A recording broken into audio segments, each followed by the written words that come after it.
Friday. My name is Katie. I am a reference librarian at the Worcester branch of the Wayne County Public Library. And today I'm going to be showing you how to make your own fire starters from herbs in your garden.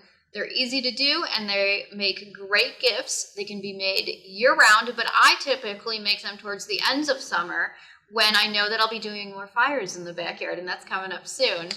So of course the key to getting a fire started is to start with kindling and then build upon that.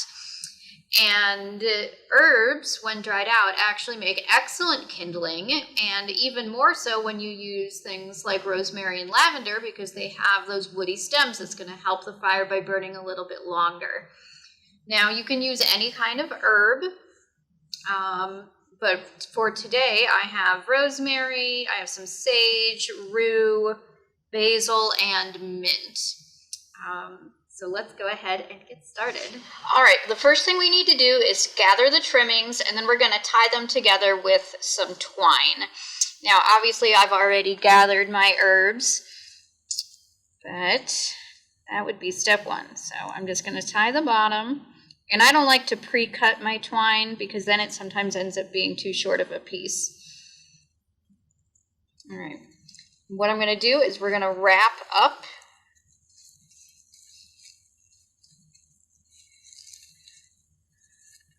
hold them pretty tight, and then we're going to come right back down.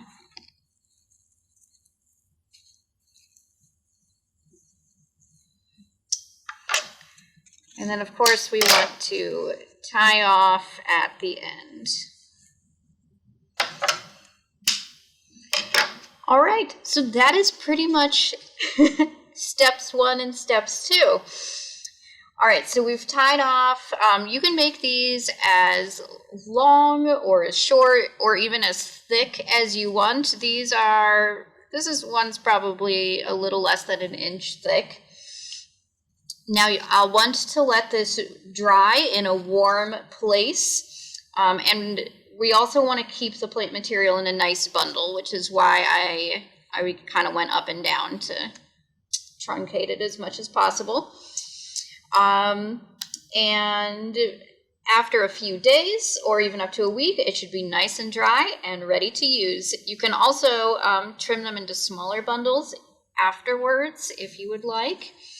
And if you are giving one to a friend or you just want to make them look pretty, you can tie a bow around them as well.